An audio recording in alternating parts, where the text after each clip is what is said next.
Good morning students. Next chapter हम लोग start करेंगे आज, photosynthesis in higher plants. Photosynthesis in higher plants. Photosynthesis in higher plants. तो photosynthesis basically photosynthesis is biological process. Photosynthesis is the biological process. Biological process. It's a biological process, and this biological process is essential for the human existence. This is essential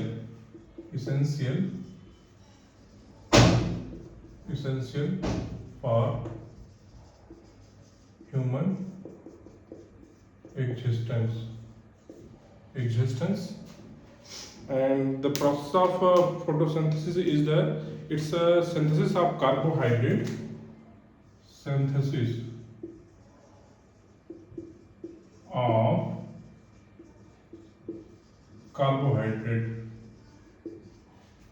of carbohydrates, sucrose, glucose. Synthesis of carbohydrate by green plants,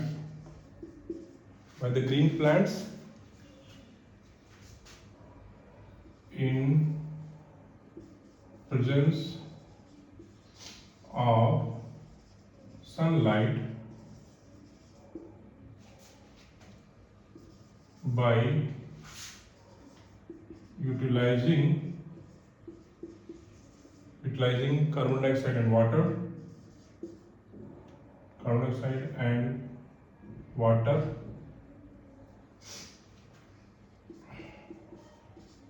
dioxide and water present in air. तो air में जो है carbon dioxide and water होता है, atmosphere में carbon dioxide and water होता है। Water का यूज करके जो ग्रीन प्लांट्स होते हैं, ग्रीन प्लांट्स में क्या होता है, क्लोरोफिल होता है, और क्लोरोफिल को यूज करके this chlorophyll molecule trap the sunlight. इस लाइट को ट्रैप करते हैं, सनलाइट को ट्रैप करते हैं chlorophyll molecules, and carbon dioxide and water दोनों का यूटिलाइज करके ये बनाते हैं ग्लूकोज। क्या रिएक्शंस हैं? What are the reactions? 6CO2 plus 12H2O, फिर जो है सनलाइट रहेगा, इसमें क्लोरोफिल रहेगा, और क्या बनाएगा, C6H12O6 ग्लूकोज बनाएगा, और 6H2O वाटर और प्लस 6 ऑक्सीजन बनाएगा, जिससे बाई प्रोडक्ट ऑक्सीजन बनाएगा। तो कार्बन डाइऑक्साइड और वाटर का यूटिलाइजेशन करके सनलाइट और क्लोरोफिल के प्रेजेंस में क्या बनाएगा, ग्लूकोज बनाएगा। ग्लूकोज, यही फोटोसिंथेसिस का रिएक्शंस है। This is photosynthesis reactions. तो बेसिकली फोटोसिंथेसिस में क्या होता है, बेसिकली फोटोसिंथेसिस में जो रेडिएंट एनर्जी होती है, दिस रेडिएंट एनर्जी वही क्या है, सनलाइट है।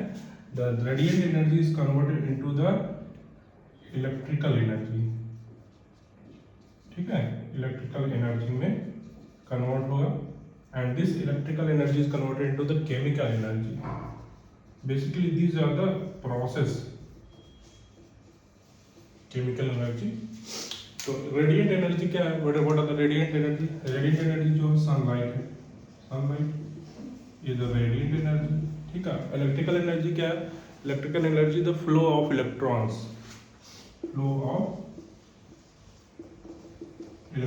है। केमिकल एनर्जी क्या है? ग्लूकोज है and sucrose, glucose and sucrose. Glucose and sucrose are the chemical energy, and the electrical energy is the flow of electrons, and radiate energy is the sunlight. तो इस तरह से energy का transfer होगा। Sunlight जो है, chlorophyll molecules जो है सनलाइट को ट्रैप करेंगी और उस सनलाइट को ट्रैप करके chlorophyll molecules, chlorophyll A, chlorophyll B and these are the chlorophyll accessory pigments, and the main pigments is chlorophyll A, and that trap the energy sunlight, and this energy convert in the form of the flow of electrons. So these are the different steps.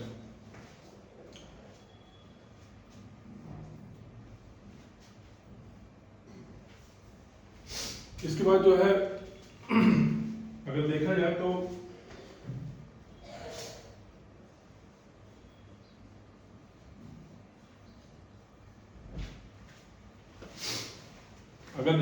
इसमें what are the different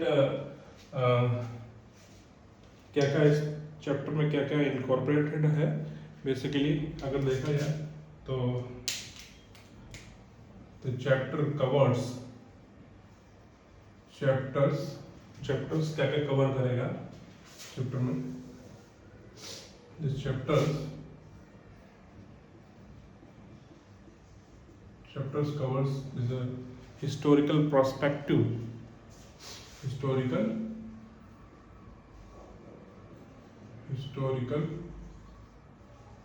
perspective, फिर light reactions, dark reactions, ठीक है, photo respiration,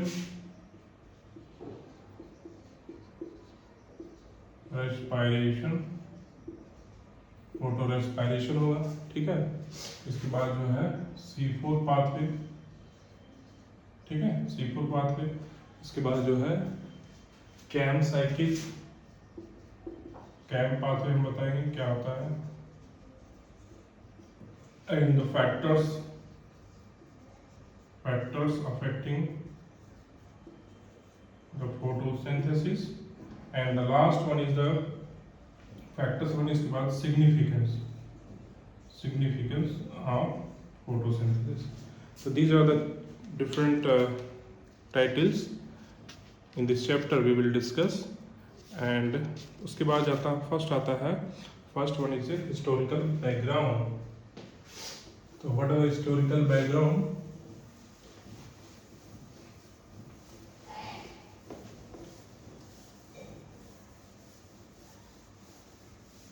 तो historical background से पहले एक बार देख लेते हैं, हाफ लीफ एक्सपेरिमेंट है। Half leaf experiments, half leaf experiment, half leaf experiment. ये हाफ लीफ एक्सपेरिमेंट इसलिए यूज किया, half leaf experiment, half leaf में यूज किया जाता है। एक पूरा फुल लीफ में हाफ लीफ जो है उसको बॉटल में डाला जाता है, उसमें बॉटल में जो है KOH का सोल्यूशन होता है, और हाफ लीफ जो होता है वो एक्सपोज किया जाता है एयर में। तो जैसे मान लीजिए ये प्लांट है, तो द प्लांट्स, और ये इसका लीफ है, दिस इज द लीफ है इसका। अब इस लीफ में जो है इस तरह से वेंस निकले हुए हैं, तो इस लीव्स को क्या किया उन्होंने, हाफ पोर्शन लाइक दिस, इस तरह से हाफ पोर्शंस को KOH सोल्यूशन में,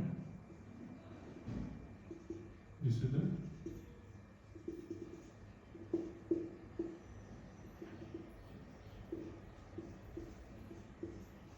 KOH सोल्यूशन, ठीक है। स्ट्रॉन्ग KOH सोल्यूशन में इसको डिप कर देते हैं हाफ लीफ को। A half leaf is exposed to the air. This is the exposed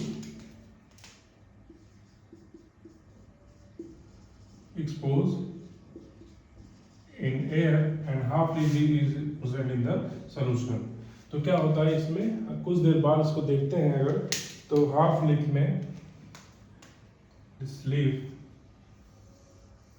half leaf में अगर देखा जाए तो हाफ लीफ का ये स्ट्रक्चर का देखा जाए तो इस वाला जो पोर्शन होगा ये अलग कलर का शो करेगा और ये वाला अलग पोर्शन करेगा। जो KOH में डिप है वो अलग कलर शो करेगा, एंड जो डिप नहीं एक्सपोज्ड है, दिस एक्सपोज्ड पोर्शन है, क्या है, एक्सपोज्ड इन एयर, ठीक है, एयर में एक्सपोज्ड है, और ये एक्सपोज नहीं है, ठीक है, डिप इन KOH सोल्यूशन। तो जो KOH सोल्यूशन है वो, उसमें अगर स्टार्च का टेस्ट करेंगे, द टेस्ट करेंगे तो टेस्ट जो आएगा निगेटिव टेस्ट आएगा, क्या आएगा, निगेटिव टेस्ट। लेकिन एक्सपोज वाला का टेस्ट करेंगे तो वो क्या है, पॉजिटिव आएगा, पॉजिटिव टेस्ट आएगा। इसका मतलब पॉजिटिव और नेगेटिव टेस्ट का मतलब क्या है, स्टार्च। तो स्टार्च के लिए नेगेटिव टेस्ट नेगेटिव आएगा, और ये वाला जो एक्सपोज है ये पॉजिटिव आएगा। Positive test for starch and this negative test for the starch.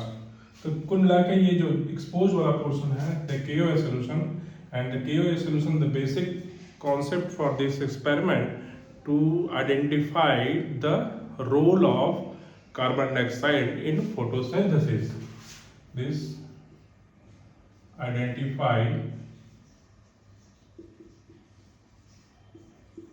the role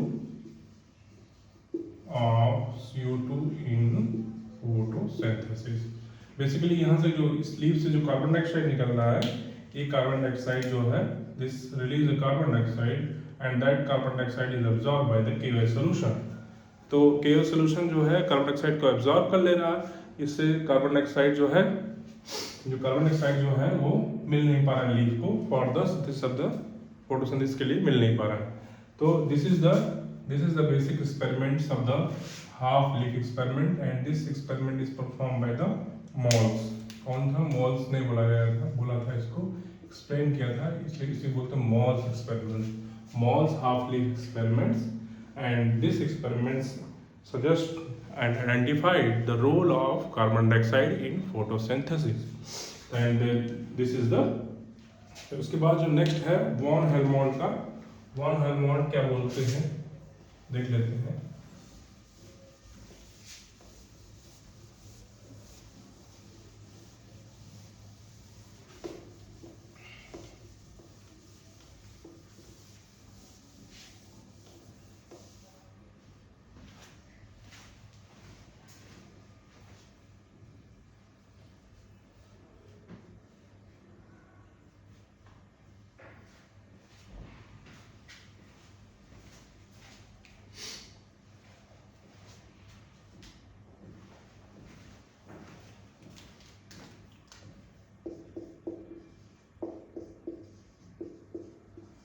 historical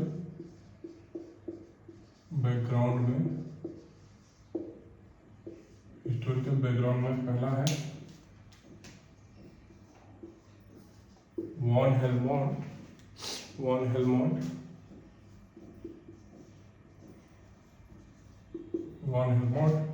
he the food comes from the water.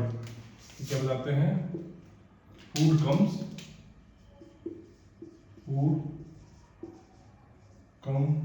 from water, not from soil। Food come from the water not from the soil, Van Helmont बताते हैं। दूसरा है Joseph Priestley, very important, Joseph Priestley, इन्होंने क्या बताया, plant restore to the air, plant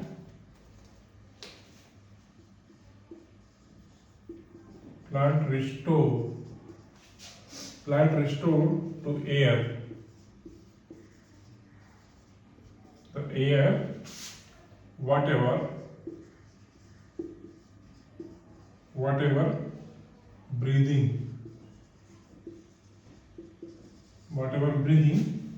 animals, whatever the breathing animals and burning candles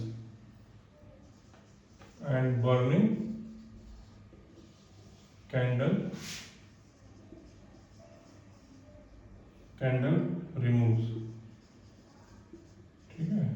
तो ये इन्होंने एक्सपेरिमेंट किया था। इन्होंने एक बेल जार में जो है मिंट प्लांट लिया था। कौन सा प्लांट लिया था? मिंट प्लांट लिया था। मिंट प्लांट, और इसमें जो है उसमें माउस रखा था, माउस, और प्लस जो है तीसरा चीज लिया था उन्होंने, कैंडल लिया था। ठीक है, कैंडल, तीनों को उन्होंने एक ही इसमें रख दिया। तो जो है तीनों जो है, माउस भी सर्वाइव किया, कैंडल भी जलता रहा। लेकिन इंडिविजुअली उन्होंने देखा, अगर कैंडल इंडिविजुअली इन्होंने रखा तो कैंडल जो है अपने आप बुझ गया, एंड माउस को इंडिविजुअली रखा तो माउस जो है मर गया, और मिंट प्लांट को इंडिविजुअली रखा तो मिंट प्लांट भी मुरझा गया। तो इंडिविजुअली अगर देखा जाए तो तीनों इंडिविजुअली जो है सर्वाइव नहीं कर रहे थे, लेकिन एक साथ तीनों को रखा तो सर्वाइव कर रहे थे। इसका मतलब ये है कि माउस जो है क्या निकालता है? कार्बन डाइऑक्साइड, और वो कार्बन डाइऑक्साइड क्या लेता है? मिंट लेता है, और मिंट क्या निकालता है? ऑक्सीजन, और वो ऑक्सीजन क्या लेता है? माउस लेता है। ठीक है, तो ये साइकिल अपना बैलेंस हो रही थी। उस जार के अंदर जो बेल जार था, उन्होंने बेल जार यूज किया था, बेल जार यूज किया था। That bell jar is put and these all things, mint, plant, candle and mouse, are kept inside the bell jar, and see all three are working. So this is the experiments performed by the Joseph Priestley. इसके बाद next आता है engine house. Next one is the engine house.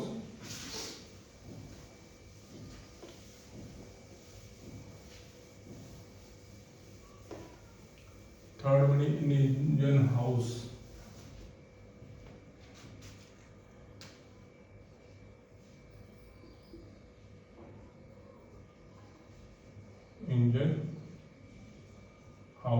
Engine house he basically, engine house ने बताया sunlight is essential for the photosynthesis.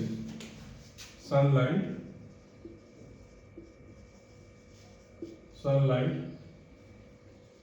is essential for photosynthesis, and the experiments on aquatic plants, he performed experiments on aquatic plants। ठीक है, इसके बाद next आते हैं sacs. Fourth one is the sac क्या बताते हैं? Plants produce glucose during the photosynthesis. Plant produce glucose during photosynthesis.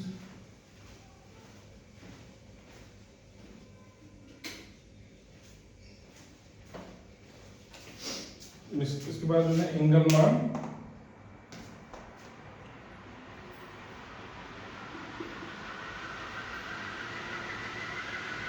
Engelmann is experiment with green alga.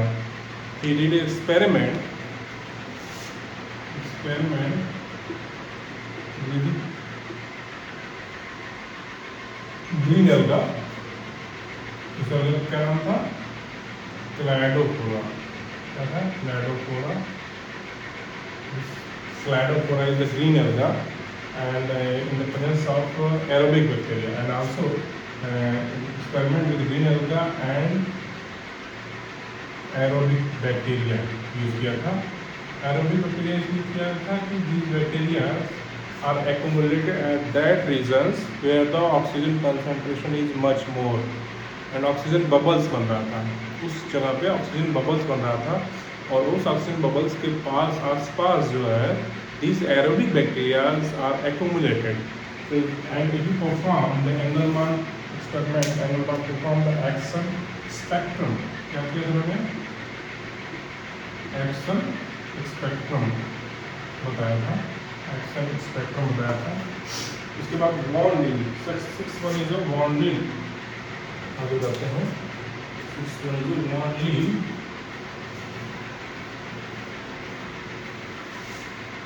Van Niel ने क्या बताया था?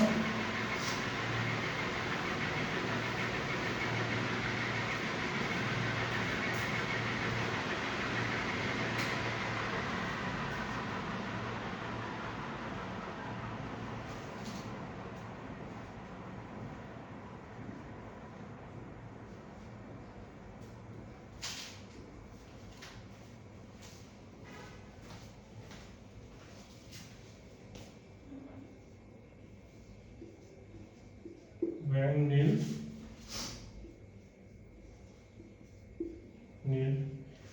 like he performed experiment on green and purple bacteria. Experiment on green and purple bacteria. ठीक है, experiment on green and purple bacteria, and photosynthesis is light dependent. He performed photosynthesis is light dependent. बेटा light के नहीं हो पाएगी, light dependent होगी, ठीक है. Photosynthesis is light dependent and the H2 hydrogen from, कहाँ हाइड्रोजन आएगा, हाइड्रोजन कहाँ से आएगा, hydrogen from the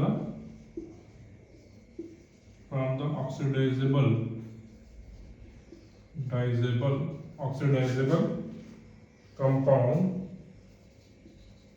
compound to reduce, compound is used to reduce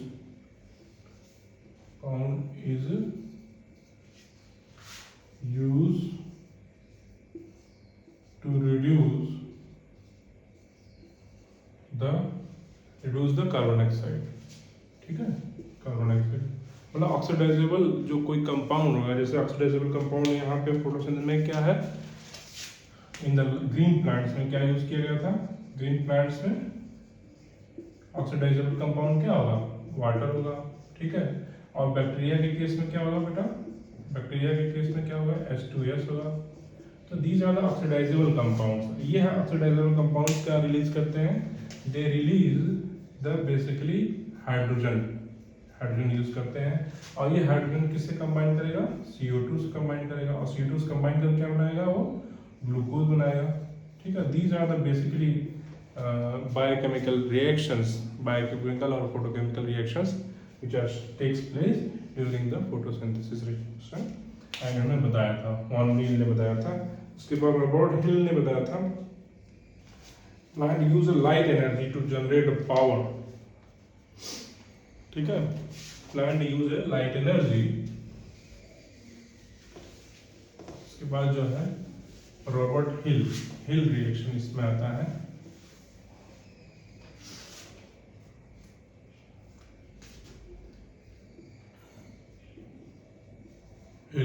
hill basically उन्होंने क्या बताया, प्लांट यूज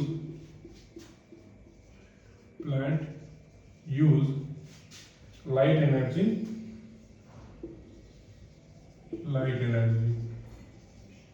ठीक है. लाइट एनर्जी वही सनलाइट है, एनर्जी के फॉर्म में मिला. Plant use light energy to generate reducing power, ठीक है. रिड्यूसिंग पावर, ठीक है. यहाँ पे रिड्यूसिंग पावर क्या था,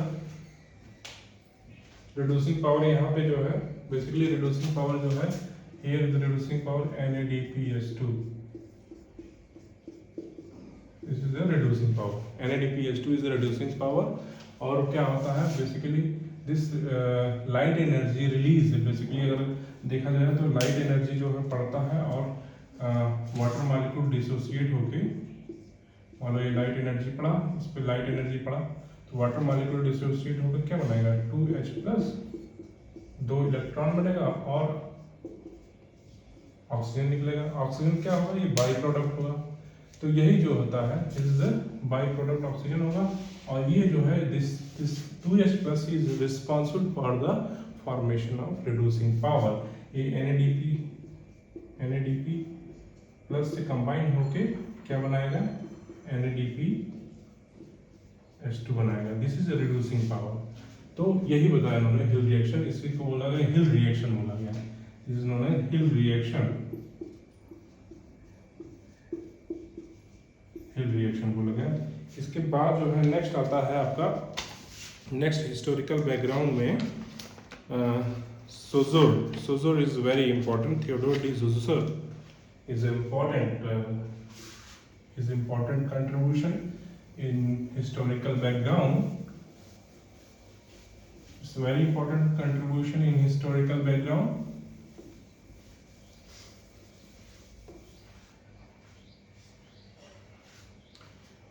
Eighth number is a Theodore Saussure.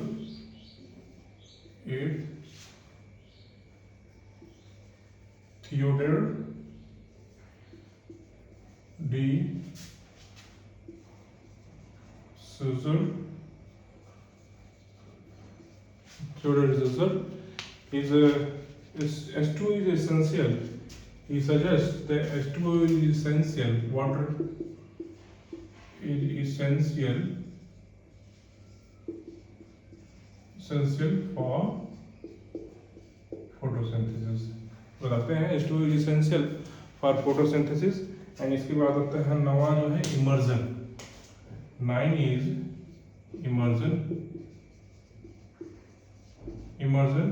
Immersion is very important. ये बताते हैं देयर इज 2 फोटोसिस्टम। क्या होता है? 2 फोटोसिस्टम होता है, फोटोसिस्टम, ठीक है। 2 फोटोसिस्टम होता है, फोटोसिस्टम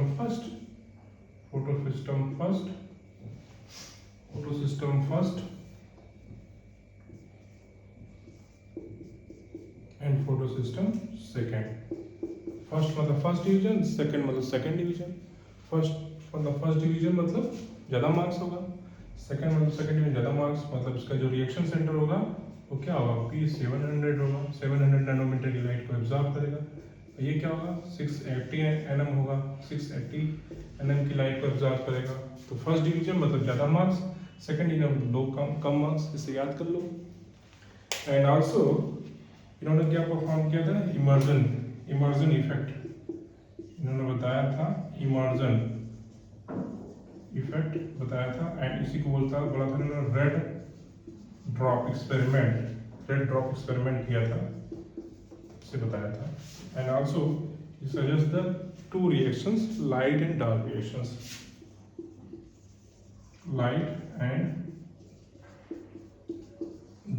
reactions, suggest। इसके बाद 10th नंबर है Calvin cycle. 10th number is the Calvin cycle. Calvin cycle में बेसिकली एक साइंटिस्ट है मेल्विन कैल्विन, है ना।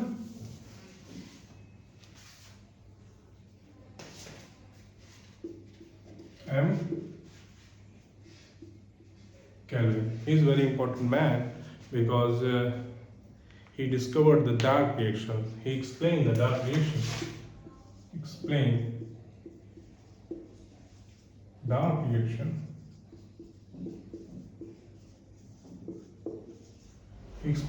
reaction. Basically, he did a PhD from Michigan State University, and after the completion of his PhD, he joined as a professor in University of California, Berkeley.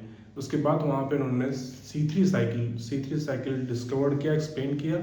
और C3 cycle में उन्होंने बताया कि different compound different intermediates बनते हैं, और उसका first stable product बताया 3-phosphoglyceric acid, which is a first stable product of C3 cycle. और इसके आधार पर उन्होंने बताया C3 साइकिल। तो C3 साइकिल उन्होंने एक्सप्लेन किया था, C3 साइकिल एक्सप्लेन किया था। And he is Melvin Calvin. So these are the different historical background, different successful experiments performed by the different scientists, and photosynthesis is very important in our daily life because the plants synthesize the food and we take these foods from these plants। और photosynthesis जो light का जो महत्व है हमारे दैनिक जीवन में भी बहुत ज़्यादा लाइट का महत्व है, क्योंकि लाइट जो है वो बेसिकली लाइट जो है जो हमारी स्किन पे पर लाइट पड़ती है तो उससे विटामिन डी बनता है। तो विटामिन डी से हमारी हड्डियाँ मजबूत होती हैं। तो लाइट आगे हम इकोलॉजी बताएंगे, जब इकोलॉजी पढ़ाएंगे तो उसमें फोटो पीरियड्स होते हैं। They are the photo periods, they are some specific photo periods are required for the normal breeding and normal feeding, and also these photo periods are required for the development of gonads का development करने के लिए भी photo periods lights का requirement होती है। तो इसलिए जो है सूर्य की वंदना जो है वो आध्यात्मिक भी है और वैज्ञानिक भी है। आध्यात्मिक किस लिए? क्योंकि ये हमारे से जुड़ा हुआ है, हमारे अध्यात्म से जुड़ा है। और वैज्ञानिक इसलिए क्योंकि ये हमारे हेल्थ से जुड़ा हुआ है। तो सूर्य की किरणें जब हमारे शरीर पर पड़ती हैं तो उससे डिफरेंट तरह का बायोकेमिकल रिएक्शन स्टार्ट होता है, जिससे हड्डियां मजबूत होती हैं। और अभी रिसेंट में भी डिस्कवर किया गया कि सूर्य की किरणें जब पड़ती है हमारे स्किन पे तो उसको कार्डियोवैस्कुलर डिजीज में जो कार्डियोवैस्कुलर जो आर्टरीज होती हैं उसके थ्रोम्बोसिस बनने में भी इनहिबिट करती हैं। There are some genes which are involve for the thrombosis और the cardiovascular effect. Cardiovascular disease के लिए इफेक्ट होता है, हार्ट डिजीज के लिए होता है, उसको भी ये रोकता है। तो this is very beneficial. Light is very important in our life and our health and disease. So thank you. Next lecture.